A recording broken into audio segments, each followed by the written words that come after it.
गरिबांसाठी हक्काची घरं असली पाहिजे. मुंबईच्या जवळ त्यांना राहता यावं. मराठी माणूस मुंबईतून दूर जाऊ नये. या भावनेतून गरिबांसाठीच्या घरांचा निर्णय केला. पण दुर्दैवाने सिडकोच्या अधिकाऱ्यांच्या उदासीन मानसिकतेमुळे आणि सुलतानी मानसिकतेमुळे या घरांच्या किमती जाणीवपूर्वक वाढवल्या गेल्या आणि त्यामुळे गरिबांसाठीची घरं ही 70-80 लाखाला कशी असू शकतात. बाजूला एखादा प्रायव्हेट बिल्डर जर घर 60 लाखाला विकत असेल तर आपलं घर त्याच्यापेक्षा महाग असेल तर ती घरं लोक घेत नाही आहेत, त्याला नापसंती दिसते. आणि म्हणून त्या विषयाचा विस्तृत अभ्यास करून आज हा विषय मांडण्याचा मी प्रयत्न केला. या विषयाचा सातत्याने पाठपुरावा करतो. कशा पद्धतीने सिडकोनीच सांगितलं की आम्ही घरांच्या किमती आकारताना गरिबांची घरं आहेत म्हणून त्याच्यावरती जमिनीची किंमत लावणार नाही. पण त्यांनी वर्किंगमध्ये जमिनीची किंमत पकडली आणि घरांच्या किमतीवर लोड केली. स्वतःचेच पैसे त्यातनं बांधलेली ही घरं.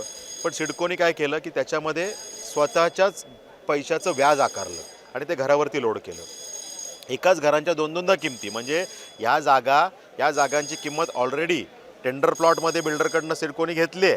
पण तेच जागा आता त्याच्यावरती घरं बांधताना गरिबांकडनं पण त्या घरांच्या पैशामध्ये त्या जागेची किंमत पुन्हा आकारली. सरकारने प्रधानमंत्री आवास योजनेमध्ये जो DPR दिला त्याच्यामध्ये म्हटलं की ह्या घरांच्या किमती आम्ही 20 लाख 30 लाखापर्यंत मर्यादित ठेवू. पण त्या किमती वाढल्या. आता वाढल्या तर त्या किमती सिडकोनी बेअर करणार आहे असं त्यात म्हटलेलं बोर्ड रेझोल्युशनमध्ये.